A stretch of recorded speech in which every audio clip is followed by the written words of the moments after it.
So I'll do what moderators typically do in this situation, which is say I'll exercise my prerogative by asking the first question, and I'd like to bring it into the political context, if I may, because it's hard not to, given everything that's happened in Washington this year. Mark, you mentioned that in 2012, Mitt Romney won 28% of the Latino vote. That was a downturn of 16% for the, I guess, McCain in 2008. Or George W. Bush. So anyway, it was a drop, a significant drop for the Republican candidate. And so I recall hearing when pundits assessed the outcome of that election that really this was a red flag for the Republicans, and this demonstrated that it was just a matter of time, perhaps only a matter of months, before we would see comprehensive immigration reform in 2013, because the Republicans, frankly, perhaps even either party, could not afford to let the issue linger any longer. We would finally get a resolution. So here we are a year later. It didn't happen. Is this just another thing that we could chalk up to the partisan gridlock that has kept a stranglehold on this town for the past year, or are there other dynamics in play that we should be aware of going into 2014 and beyond? Yeah, it's interesting, and I can't emphasize enough the change in the Senate occurred almost overnight after the 2012 election. And Esther, from her experience, can explain this much better than me, but I'll if she's willing to. But I'll get started on it, which is for Obama's entire first term, no Republican senator, and again, I'm not trying to be partisan here, because as Esther said, from 2000 until 2008, immigration reform was really a bipartisan effort, a contentious bipartisan effort, but a bipartisan effort in the Senate. Certainly it's had bipartisan leadership in the White House across two administrations. But from 2008 to 2012, no Republican senator, and I mean no Republican senator except sometimes Lindsey Graham every once in a while, would even speak to us or to their Democratic colleagues in the Senate about immigration reform. They had put up a wall and wouldn't even talk about it, which was a huge change, and this includes Senator McCain, and so there was absolutely no progress whatsoever on the Senate on that front. And literally the day after the election, they started opening up. It was a miracle, and we could not believe the change, and it was almost as if 2008 to 2012 had never happened. When you listen to some of them, like Senator McCain speaking, they forgot that they had refused and clammed up for 4 years with us. And so the House today is no worse, and maybe better, than the Senate was a year ago.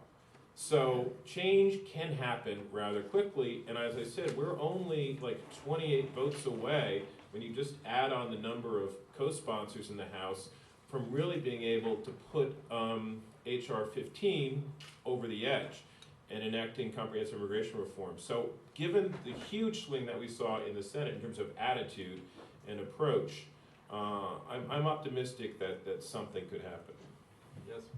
If I could add a little bit to that, I would say we have the votes in the House to pass comprehensive immigration reform, and we're in the same situation that we were with the debt ceiling and with the budget fight, where the votes were there, but the leadership, Republican leadership, did not want to bring the bills to the floor because of the small faction, of the party, the Tea Party faction in the Republican Party was so opposed to it. So we're in that situation. One of the things we've been doing is tracking House Republican members who have come out supporting a path to citizenship.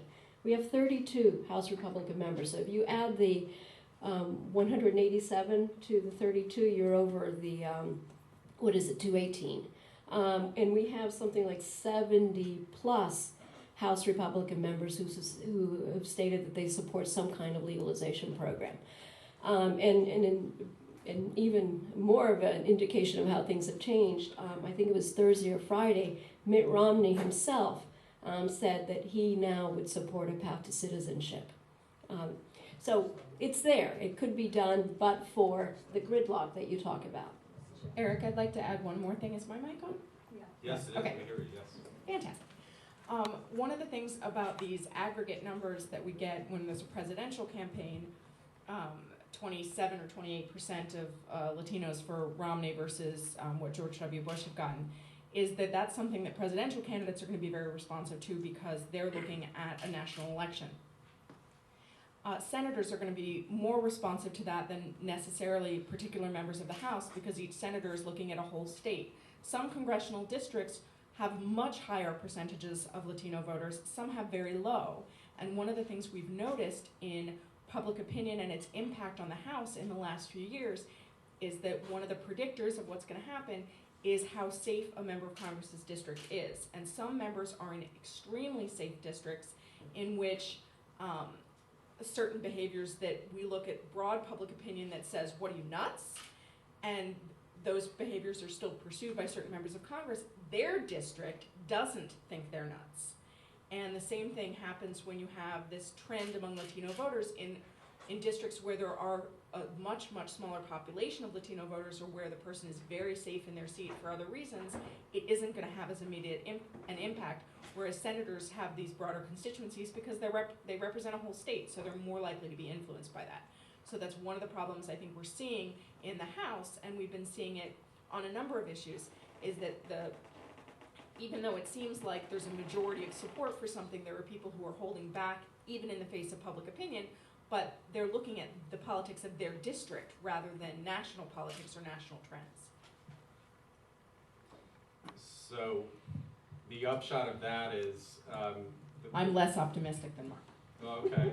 Well, so if we have a status quo, then perhaps the one politician who might be most disadvantaged would be whoever the 2016 Republican presidential nominee is, because he or she has to approach this from a national perspective, and the parochial interests of members of Congress won't serve that person well. So questions from the, okay, Joel Kaplan, honorary president. Joel?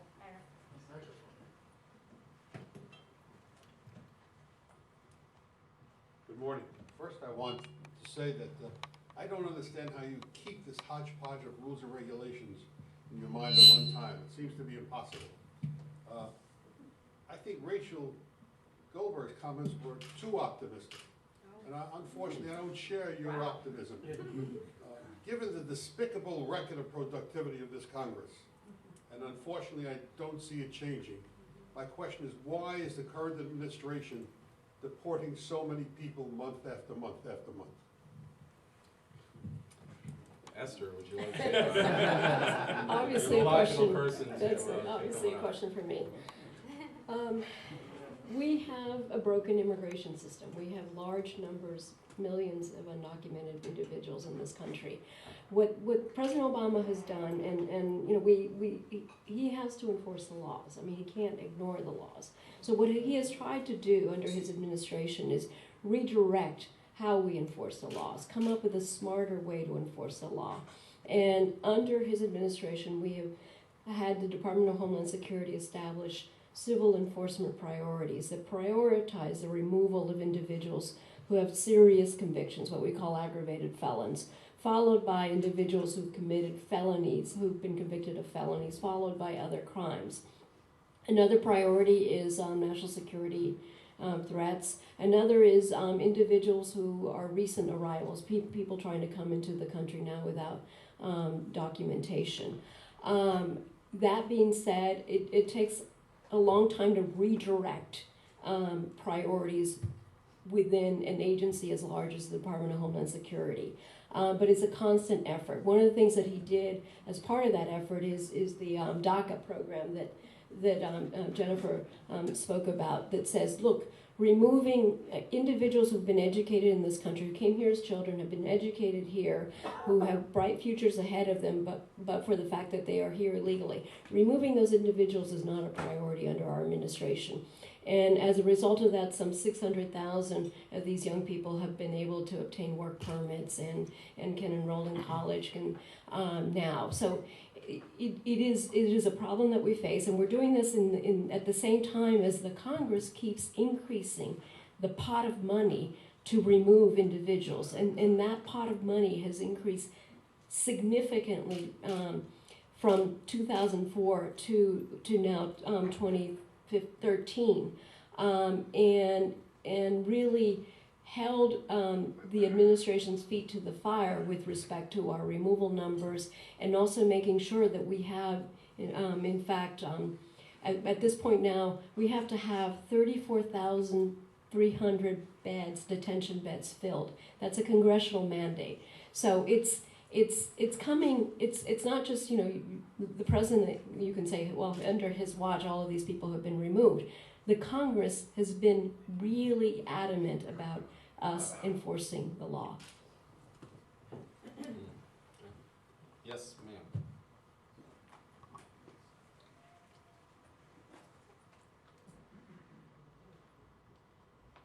I want to go back maybe 75 years and talk about the quota system. And I don't know to what extent it still exists today, but we know that Jews from Germany and Austria and other endangered areas had to submit to a quota system. And even after Kristallnacht, 2.5 years later, my parents got their visa to come to the United States, which they applied for in 1938. So to what extent do we help endangered populations now in places like, for instance, Hungary has a lot of anti-Semitism? Do we make it easier for people to come into the United States legally, to get their visas within a short time to get here? And do we in some way still have some sort of a quota system, or doesn't that exist anymore? Because I feel that was really a detriment at that particular time, and certainly could be again now when we have people who are in danger in their own countries. Thank you. Thank you. HIAS, of course, was extremely concerned about the quota system, which was instituted in 1924. And as I said earlier, it was instituted with the idea of keeping Jews, primarily from Eastern Europe, out, as well as Italians and Southern Europeans. It was revised or done away with more or less in 1965. There are still quotas, but they're no longer discriminatory in the way that they once were. The other thing that did not exist, which is extremely important in 1938 during Kristallnacht, is there was no refugee program, there was no right to asylum, there was no right to seek and enjoy asylum, either internationally or in the United States. And this, of course, led many, including, I just spoke the other night at the Anne Frank Center in New York, because Anne Frank's family was among the many thousands of families that HIAS tried to help but could not. We have a very thick file on their efforts to emigrate after Kristallnacht. And Anne Frank's two uncles were arrested on Kristallnacht and managed to escape in 1938 with a visa. But by the time Otto Frank applied for his family, the backlog was already 300,000 for Germany.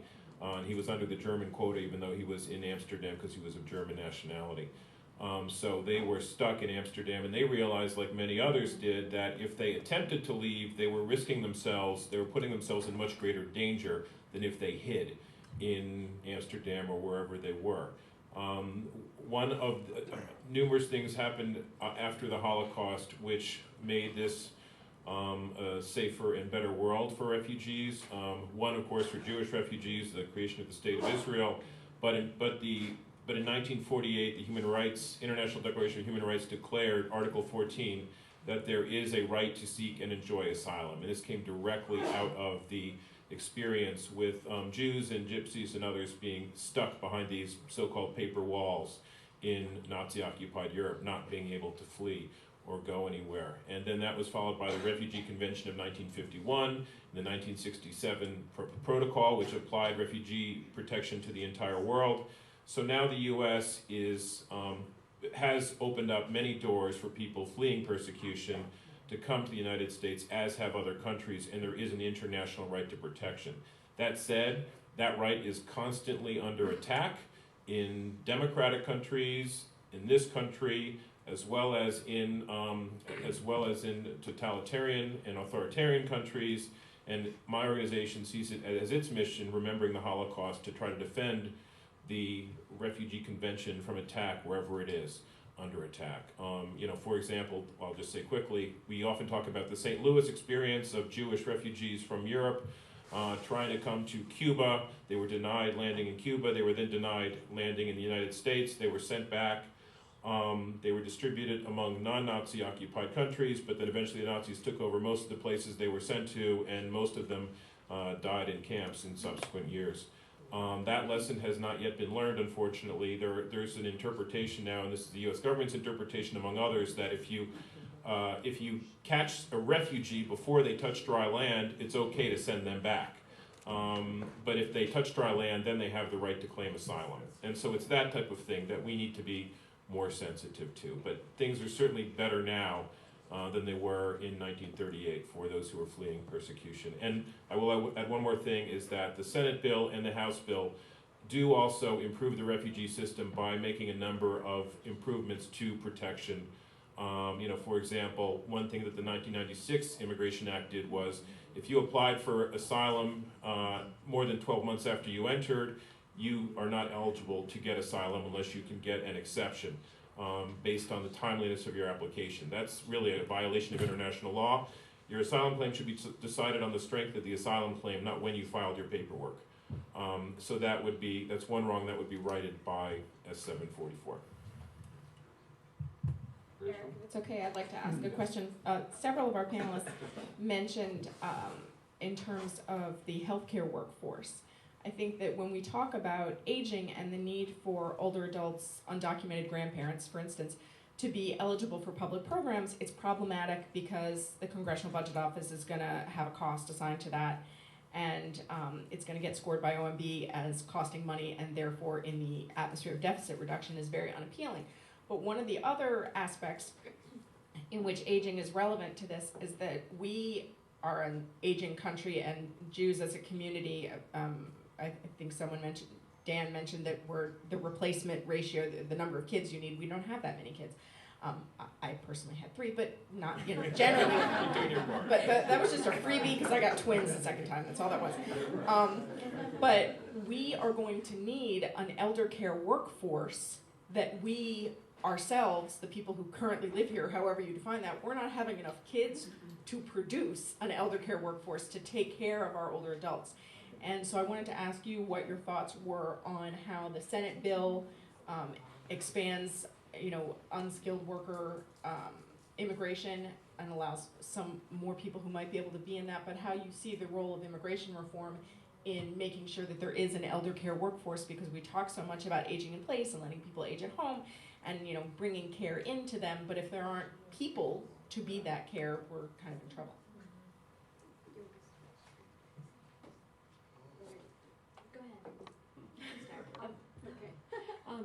The Senate bill does a number of things to provide legal status to individuals who are here right now working in healthcare in an undocumented manner. So these people would be able to come forward and obtain work permits and eventually be put on a path to citizenship. But it doesn't just stop there. It makes changes with respect to our legal immigration system. So employers who want to sponsor individuals in the healthcare industry will be able to do so legally by increasing the number of visas available to employ people permanently and give them green cards, but also temporarily. If you have someone from abroad who wants to come into the U.S. and work in the healthcare industry for a few years, they would be able to do so legally, work here, make sure that their legal rights, employment rights, labor rights are respected under the law, and then be able to return home to their home countries if that's their desire. Okay, I'm told Sorry, by... I just want to add one more. Okay, sure, please. Am I on? No, here, sorry. Just want to add one thing that for that very specific workforce, there is also a bill that is moving kind of as a standalone bill that would address this issue of needing a home care and healthcare workforce for the older population, to take care of the older population, and that would increase the number of uses available for that specific population of workers, and help to provide training as well, healthcare training to that workforce as well. So it's called the CARE Act, and it's also part of, it's separate from immigration reform as well, just to mention. Okay, I'm told by our president, Alan Jacobs, who I'm inclined to listen to, that we need to end the session at 11:30. So I'd like to see how many people have more questions? 1, 2, 3. Okay, so 4. Can we get a list of questions, and then I'll give each panelist a chance to do what they will with them.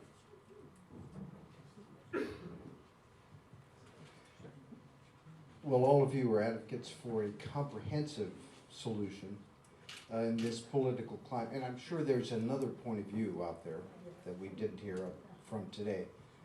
But given the fact that politically there may not be the will to come up with a comprehensive solution, how would you prioritize the elements of immigration reform? Okay, thank you. Just a question regarding, I'd like to hear from the panel in terms of the fact that it was my understanding years ago, and maybe Mark could address this, and I was in New Orleans and heard your presentation, which was terrific with Dan Stein. I thought it's a great give and take. But years ago, it was my understanding that if you came into America, you either had to have a sponsor or there was an organization that basically identified your responsibility in terms of taking care of you. I'd like to get, is there anything in there that says how it is today? Is it the government that basically follows you in terms of your identification? Do you have to have a particular occupation? Is there quotas for that? Or do you still have to have a sponsor, be it a family member, individual, or an organization? Okay. There was a third question. Yes. There are today tremendous burdens on the business community, given sort of the broken immigration system that we have. You know, paperwork responsibilities, I-9, there are penalties, a lot of workers that people need for their tech businesses, et cetera. You know, we're not finding them domestically, and all these great students have to leave after they've studied. So, you know, we talked a little bit, you opened the program by asking the political question about why isn't this moving? So where is the business lobby in the United States? You know, money does play a minor role in politics in this country. And so why is it that that doesn't have a bigger impact and we're not moving with the business lobby behind it? Okay, thank you. Final question goes to Kent Shiner, Honorary President.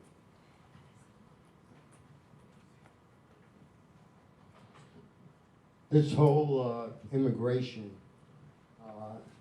is one that's really a hot potato. It has sort of receded a little bit because of all the other things that are topping it. But when you consider we're having some political races, that the Republicans got such a small vote from the minorities, the blacks, the Hispanics, etc., in your opinion, are they going to try to increase their presence in those markets by being more active or proactive? Rachel had indicated that those in safe places are not that concerned, but nevertheless, you still got national elections, and the politics are going to play a very, very important role. So how do you see this coming about with the two sides trying to reach some sort of agreement? Okay, so if we could have each of the panelists close out with, sorry to say this, just a minute or so to address whatever elements of those questions you can, and we can go in the same order that we started with. So Esther, if you'd like to go first. Sure. With respect to how would I prioritize comprehensive immigration reform, there are a number of people that say we have to do enforcement first. we've done enforcement first. We have more boots on the ground at ports of entry, between ports of entry. We have the fence that the Congress mandated has been done. We have more technology than we've ever done before. The other pieces have not been done, and to be able to fix the system, you have to do it in a comprehensive manner. Mark alluded to the fact that 86 didn't deal with future immigration. We have to deal with future immigration. We have to create legal paths for people to come in the country legally, and we have to legalize those here to fix the problem. With respect to business lobbyists and why aren't they more active, I think that they have been the most active we have ever seen them. And you have a lot of money being poured in. Whether more can be done, there's always more that can be done. But we've seen business step up to the plate more than they've ever done. Related to that, we've also seen, goes to your question, Republican donors now stepping up and saying to Republican candidates, unless you support immigration reform, I'm going to think twice about supporting your candidacy. And a letter actually was circulated to the House, basically delivering that message. You also have Republican leaders concerned about the future of their party, stepping up and saying we need to get comprehensive immigration reform done for the future of our party. Thanks. Those were 4 very good questions. I could speak to them for 4 hours, but I'll try to do it in 2 minutes. One, comprehensive, with regard to what do we compromise, I agree with what Esther just said. I would say, and I would only say this among friends, I wouldn't say this openly or in a press briefing, that if anything needs to be compromised, the path to citizenship might be compromised. That's not our official position, but the fact is, the most important thing is to get undocumented migrants out of the shadows, know who they are, get them the right to work, make them a part of our society, and then if we need to do path to citizenship later, we could, but that I could see pushing off. But this bill does it in such a way that it basically does push it off for some time. And in terms of the sponsorship scheme, it's changed a lot over the years, but the bottom line is most immigrants still require sponsors, either family members or employers. Only the first preference, most talented people who are basically Nobel Prize winners under the current regime may come without a sponsor.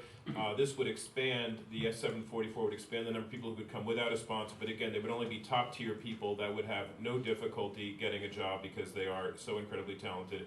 Everybody else will require a sponsor. Even refugees are assigned a sponsoring agency when they come here. In terms of where's the business lobby, Esther answered that. They are very active on this, and they are unified behind comprehensive immigration reform. And finally, in terms of the politics of the situation, I think that the gut instinct was that the Latino vote just won't do much for the Republican Party, but again, 2012 really changed that thinking. And it's considered that had Romney won the Latino vote, had he done as well with the Latino vote as George W. Bush did, he would have won Nevada, he would have won New Mexico, he would have won Colorado, he might have won Virginia and Florida. So it really did cost the Republican Party dearly. The National Review said that he would have won the White House had he gotten 44% of the Latino vote, as had George W. Bush. So if the Republican Party is going to think like a national party, it's no fun to be, in Congress when another party controls the White House. So we're hoping that that will be taken into account by House members when they're running for election, especially since many of them are, as Esther said, in very safe seats. Jenny. Hello? Okay, sorry. Oh. Musical microphone. So I guess I would end by saying that, the National Immigration Law Center, we aren't a membership-based organization. We don't have individual members, but we try very hard to listen to, we represent low-income immigrants' interests, and so when we're deciding what to prioritize, we do really try to listen to our partners who are on the ground and what's important to them. And so if we're talking about, if we can't get a path to citizenship for the 11 million, then what's really important? I think one thing that is clear after all the years, we had the last time that this was really debated was too many years ago. The status quo is not acceptable. I mean, I think we absolutely want a comprehensive solution because every part of the immigration system is broken. There's not enough visas for our workforce. Too many people are detained and deported. There's just too much that needs to be fixed. But the thing that is absolutely clear is that the status quo is not acceptable, and we can't be deporting 1,100 people a day like we're deporting and detaining right now, and that is absolutely terrorizing immigrant communities. Just if people aren't detained, it's the fear that at any moment they or their family members could be detained, and that is what is unacceptable right now, and that's what I think has to be stopped as a priority. Okay, we've reached our time limit, but to our panelists and to our questioners as well, I think this is an excellent and very informative discussion, and thanks to all of you.